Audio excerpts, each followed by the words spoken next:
in a wedge of crying, scared, worried young women who glance over shoulders looking for the one who is missing from their ranks. To reassure themselves, this isn't their friend, their sister, their roommate. Another girl joins them, but no one notices she comes from the opposite direction, from town. She was not behind the red brick wall. Whispers rise from the small crowd, nothing loud enough to be overheard, but forming a single question. Who is it?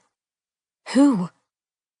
A solitary siren pierces the morning air, the sound bleeding upward from the bottom of the hill, a rising crescendo. Someone has called the sheriff. Good perches like a gargoyle above the city's small downtown, huddles behind its ivy-covered brick wall. The campus is flanked by 2 blocks of restaurants, bars, and necessary shops.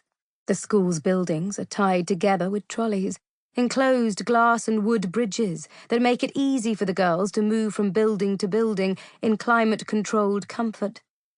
It is quiet, dignified, isolated, as are the girls who attend the school, serious, studious, good. Good girls are always good. They go on to great things.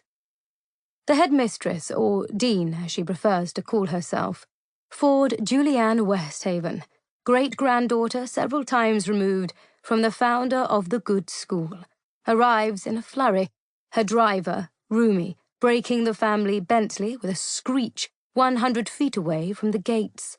The crowd in the street blocks the car, and for a moment the sight of the dangling girl. No one stops to think about why the dean might be off campus this early in the morning. Not yet, anyway. Dean Westhaven rushes out of the back of the dove-grey car and runs to the crowd, her face white, lips pressed firmly together, eyes roving. It is a look all the girls at Good recognize and shrink from. The dean's irritability is legendary, outweighed only by her kindness.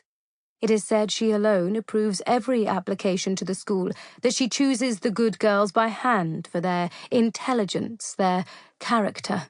Her say is final, absolute. But for all her goodness, her compassion, her kindness, Dean Westhaven has a temper.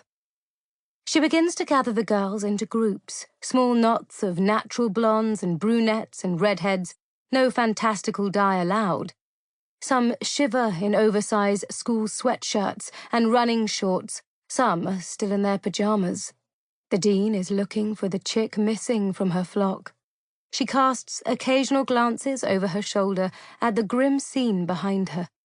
She, too, is unsure of the identity of the body, or so it seems. Perhaps she simply doesn't want to acknowledge the truth.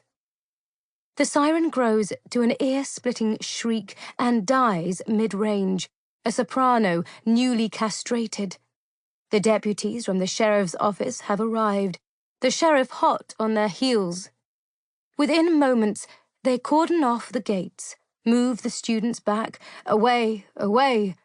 One approaches the body, cataloguing, another begins taking discreet photographs.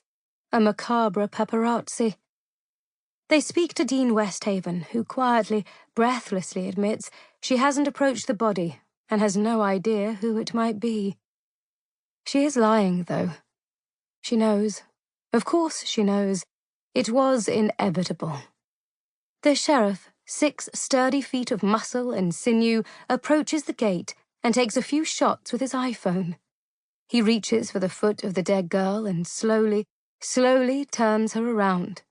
The eerie morning silence is broken by the words, soft and gasping, murmurs moving sinuously through the crowd of girls, their feet shuffling in the morning chill, the fog's tendrils disappearing from around the posts. They say her name, an unbroken chain of accusation and misery. Ash, Ash, Ash. 2. The lies. There are truths, and there are lies, and then there is everything that really happened, which is where you and I will meet. My truth is your lie, and my lie is your truth.